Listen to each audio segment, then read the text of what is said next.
Welcome back to Tartarian Tales 52, and we are going to take more of a look at the Siege of Peking from a book called The Last Days of Peking, which is also known as Beijing Now.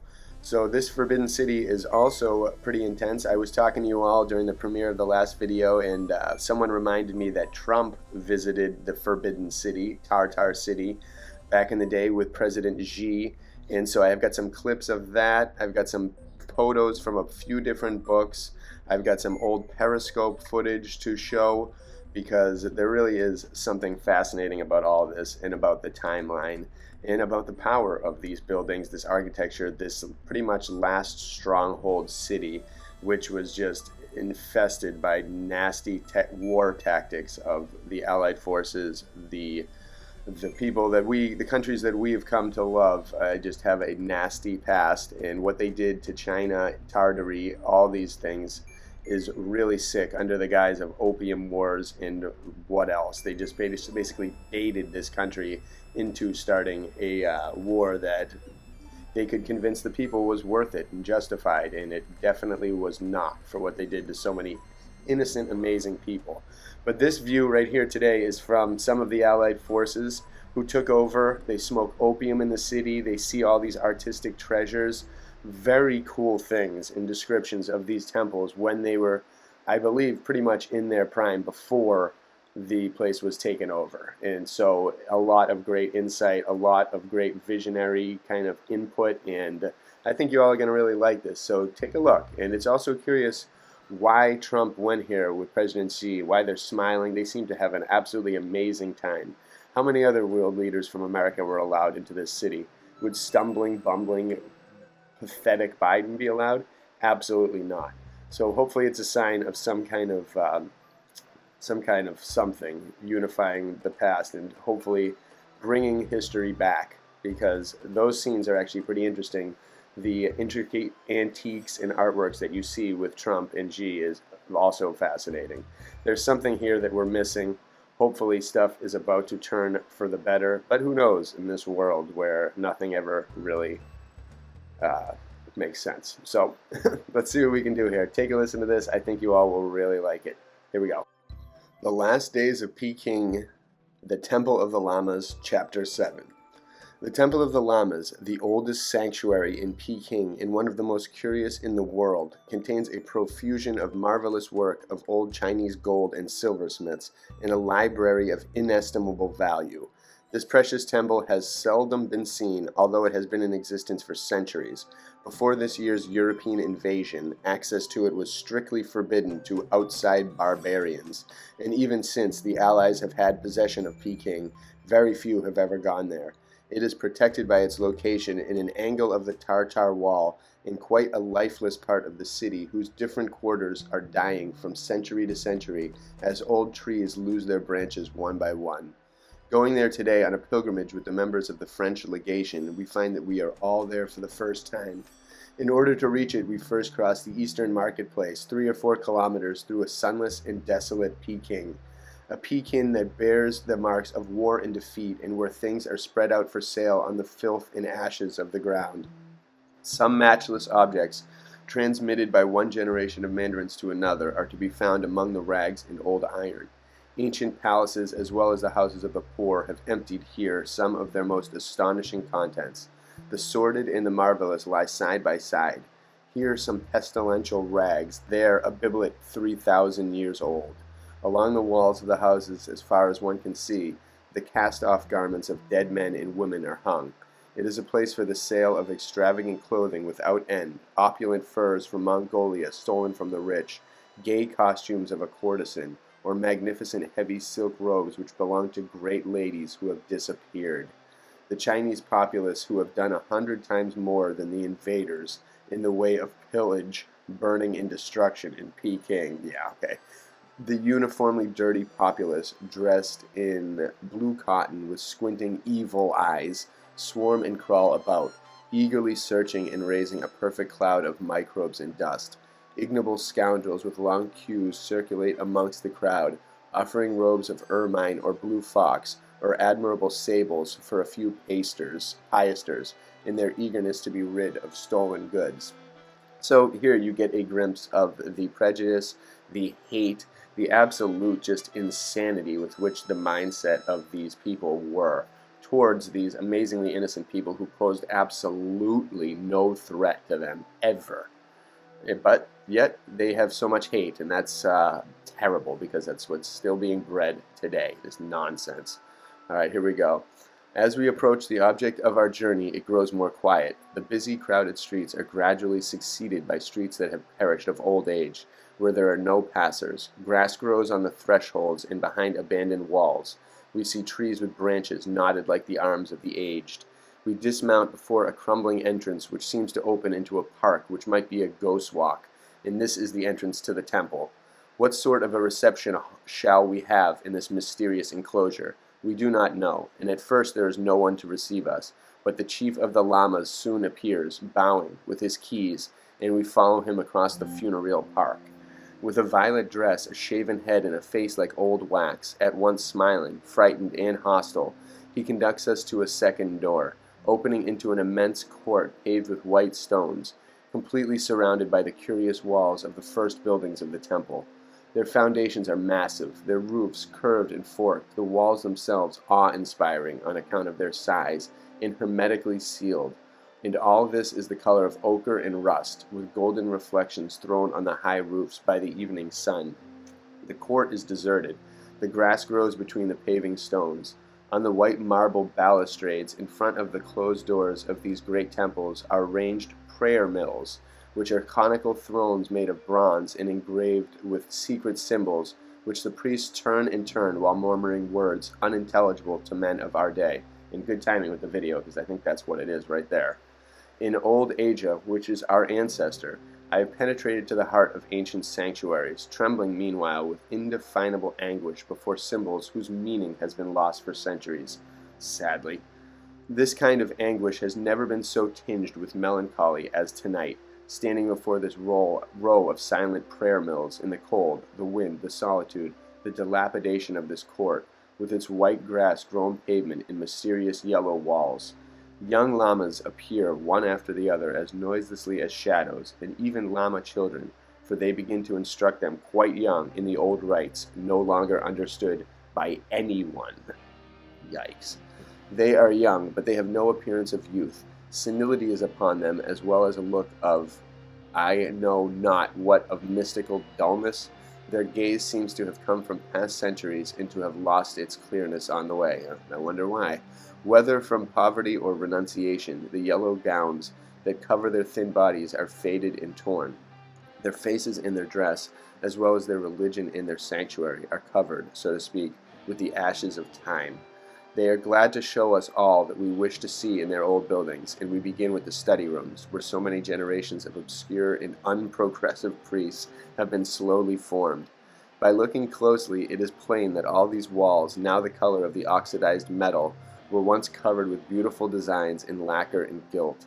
To harmonize them all into the present old bronze shades has required an indefinite succession of burning summers and glacial winters, together with the dust, the incessant dust blown across Peking from the deserts of Mongolia.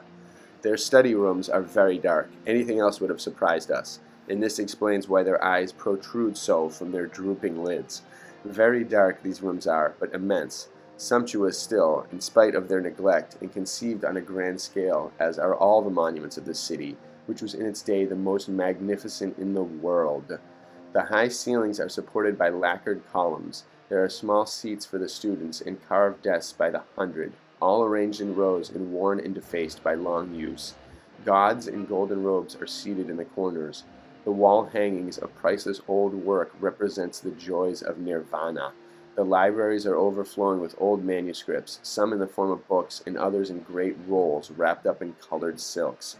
We are shown into the first temple, which as soon as the doors open shines with a golden glow. The glow of gold used discreetly and with the warm reddish tones which lacquer takes on in the course of centuries. There are 3 golden altars on which are enthroned in the midst of a pleiad of small golden gods, 3 great ones with downcast eyes. The straight stems of the gold flowers, standing in gold vases in front of the altars, are of archaic stiffness.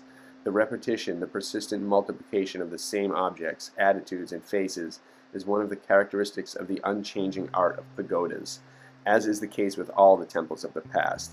There is here no opening for the light, only the light that comes in through the half-opened doors illumines from below the smile of the great seated idols, and shows dimly the decorations of the ceiling. Nothing has been touched, nothing taken away, not even the admirable cloisonne vases where sticks of incense are burning. Evidently this place has been ignored.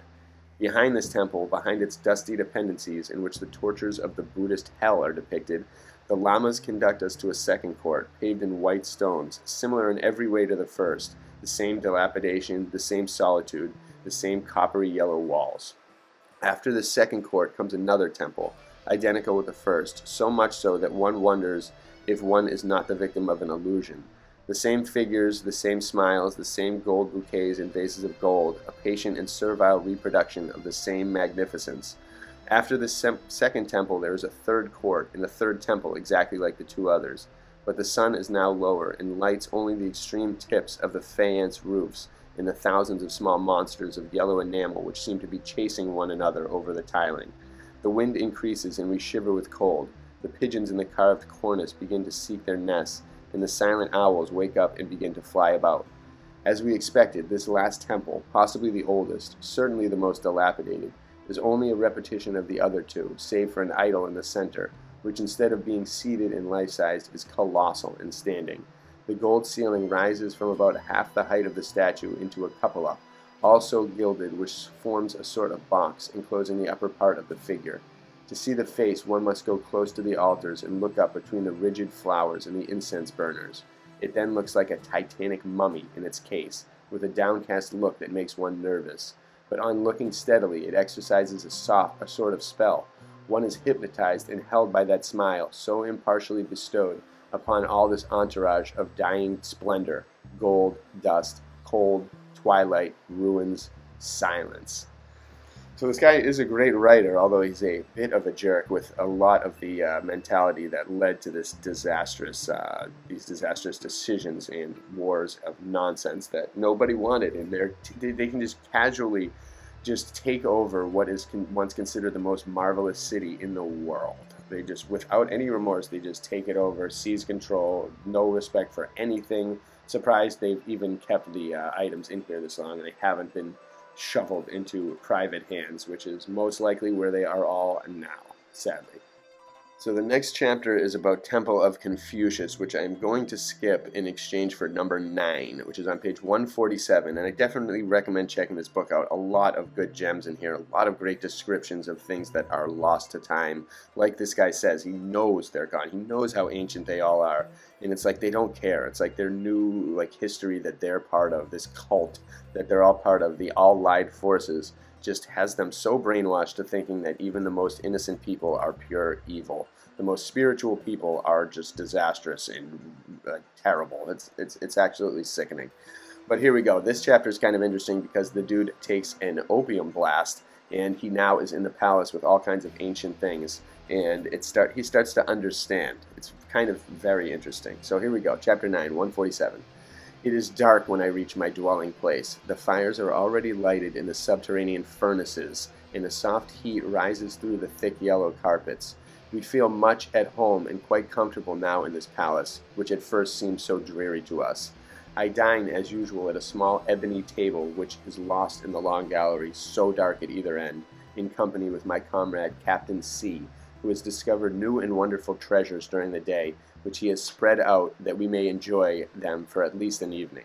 First, there is a throne of a style unknown to us, some screens of colossal size that rest in ebony sockets, on which shining birds are battling with monkeys amid the flowers of a dream, candelabra which have remained in their silk cases since the 17th century, now hang from the arches above our heads, a shower of pearls and enamel, and many other indescribable things added today to our wealth of articles of antique art. It is the last time we shall be able to enjoy our gallery in its completeness, for tomorrow most of these objects are to be labeled and sent off with the reserve stock. Retaining one salon for the general who is to winter here, the rest of this wing of the palace is to be cut up by light partitions into lodgings and offices for the staff. This work will be done under the direction of Captain C, who is chief architect and supervisor, whilst I, a passing guest, will have only a consulting voice. As this evening marks the last chapter of our imperial phantasmagoria, we sit up later than usual. For this once we are childish enough to array ourselves in sumptuous Asiatic garments. Then we throw ourselves down on the cushions and call opium. So favorable to weary and blasé imaginations such as ours have unfortunately begun to be to our aid. Alas, to be alone in this palace would have seemed magical enough to us a few years ago without the aid of any avatar. The opium, needless to say, is of exquisite quality. Its fumes, rising in rapid little spirals, soon make the air sweet and heavy. It quickly brings to us the ecstasy, the forgetfulness, the relief, the youthful lightness so dear to the Chinese. There is absolute silence without, absolute silence in deserted courts, where all is cold and black. The gallery grows warm, the heat of the furnace is heavy, for these walls of glass and paper, so frail as a protection against surprises from without, form rooms almost hermetically sealed and propitious to the intoxication that comes from perfumes. Stretched out upon the silken cushions, we gaze at the receding ceiling, at the row of arches so elaborately carved into lacework, from which the lanterns with the dangling pearls are suspended. Chimeras of gold stand out from the thick folds of the green or yellow silks. High screens of cloisonne, lacquer, or ebony, the great luxury of China, shut off the corners, forming luxurious nooks filled with jars, bronzes, and monsters with eyes of jade, eyes which squintingly follow you. Absolute silence, except that from a distance one of those shots is heard, which never fails to mark the torpor of the night, or a cry of distress or alarm. Skirmishes between Europeans in the post and thieving Chinamen. Thieving! I can't even believe he can say that. Sentinels afraid of the dead or of the night shooting at a shadow. In the foreground, which is lighted by one lamp, the only luminous things whose design and color are engraved upon our already fixed gaze, are 4 gigantic incense burners, hieratic in form and made of an adorable blue cloisonne resting on gold elephants. They stand out against a background of black lacquer, traversed by flying birds whose plumage is made of different kinds of mother of pearl. No doubt our lamp is going out, for, with the exception of these nearer things, we scarcely see the magnificence of the place until the outline of some rare vase 500 years old, the reflection of a piece of inimitable silk, or the brilliancy of some bit of enamel recalls it to our memory. The fumes of the opium keep us awake until very late, in a state of mind that is both lucid and at the same time confused. We have never until now understood Chinese art. It is revealed to us for the first time tonight. In the beginning we were ignorant, as is all the world, of its almost terrible grandeur, until we saw the imperial city in the walled palace of the Son of Heaven. Now, at this nocturnal hour, amid the fragrant fumes that rise in clouds in our overheated gallery, our impressions of the big somber temples, of the yellow enameled roofs crowning the titanic buildings that rise above terraces of marble, are exalted above mere captivated admiration to respect and awe. In the thousand details of its embroidery and carvings which surround us in such profusion, we learn how skillful and how exact this art is in rendering the grace of flowers, exaggerating their superb and languishing poses in their deep or deliciously pale colorings. Then, in order to make clear the cruelty of every kind of living thing, down to dragons and butterflies, they place claws, horns, terrible smiles, and leering eyes upon them.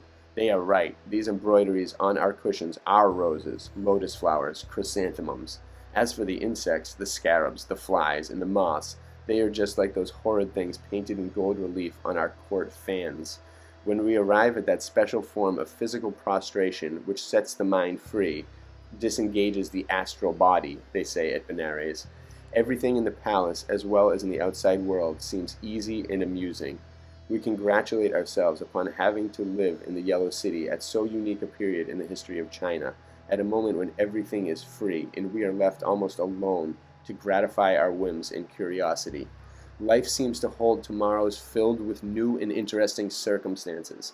In our conversation we find words, formulas, images to express the inexpressible, the things that have never been said, the hopelessness, the misery that one carries about like the weight on a convict's leg, is incontestably lessened, and as to the small annoyances of the moment, the little pinpricks, they exist no longer. For example, when we see through the glass gallery the pale light of a moving lantern in a distant part of our palace, we say without the slightest feeling of disturbance, "More thieves! They must see us. We'll hunt them down tomorrow." And it seems of no consequence, even comfortable to us, that our cushions in our imperial silks are shut off from the cold and the horrors by nothing but panes of glass.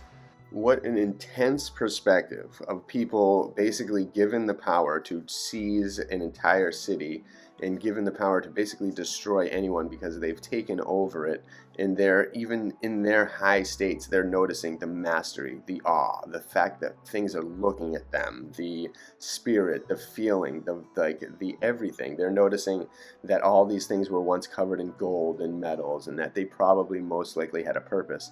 In this video, this periscope film is interesting too, because it shows these sailors just dancing around this place, absolutely jumping around like Instagram, losers that are just like basically trying to find ways to take a picture of themselves to to look a certain way, egomaniacal, some kind of thing that doesn't seem to mesh with the feeling of Peking, where these humble people are doing their things, they're doing their art, they're creating their mastery, they're taking care of their treasures, they're following a spiritual path, they're doing everything peaceful, they don't even own weapons, they don't have an army, they don't have anything, and these people took over them and considered them perfectly evil enemies, justifiable of murder.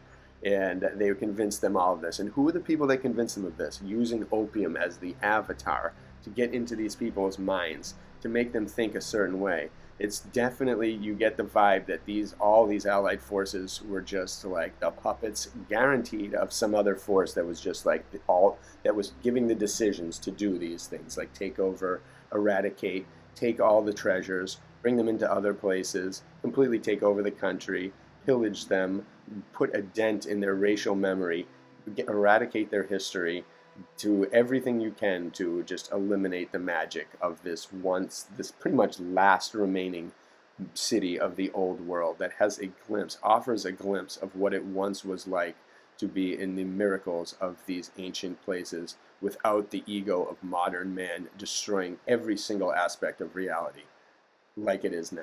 I can't help but wonder what the grandeur was of these places when they were fully in their prime. When you look out into the view of these city areas now and you see just like a tower surrounded by nothing, total landscape, you almost get the vibe that that was once covered in wooden houses with a big population.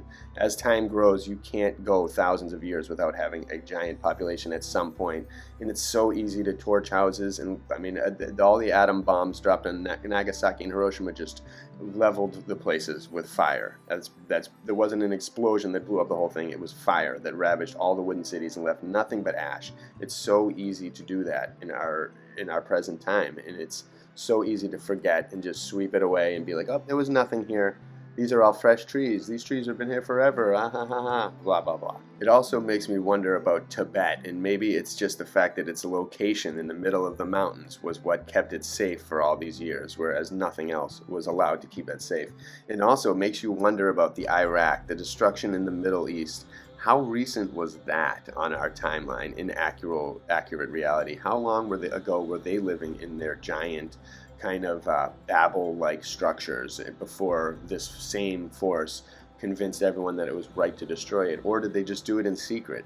This force could have been acting in secret until it was forced to the light of people knowing about it. And then when it came to the light, they had to change the propaganda to make everyone fall for it and be with it and be, yes, all gung-ho about destroying these ancient, beautiful cultures that will never be able to return because the knowledge they obtained took so long to get, so many centuries of geniuses and masters of the spiritual realms and beyond, that it will take us forever to get back to there. No way science can do it because it's the wrong path. It is the absolute wrong path. These people were on the right path. They were on a path of purity in a time that just made sense. Even the fact that their little antique buildings move up and down makes me think that their bigger ones may have. Like the power of those pagodas, there must have been something with those on their central points. The ceilings, every one of their ceilings is beautifully designed with amazing, intricate, sacred geometrical structures that guaranteed are designed to make you feel amazing and immaculate and magic and special. These guys on the Opium, it took them to realize and finally be in awe of their people. and then seconds later they were ready to kill. Sick. This is the sickness that has ruined our world. It's the sickness that needs to be eradicated in the truth, making people know, making people realize the actual truth about the history and what devastating things people have done is the only way to make them never do it again. And we have to cut the power source off at the head. Whatever it is, it needs to go. And we need to restore purity and beauty and perfection to every single aspect of this world. Culture, government, everything. It will happen. I do believe it. Let's keep it going. Bless you all.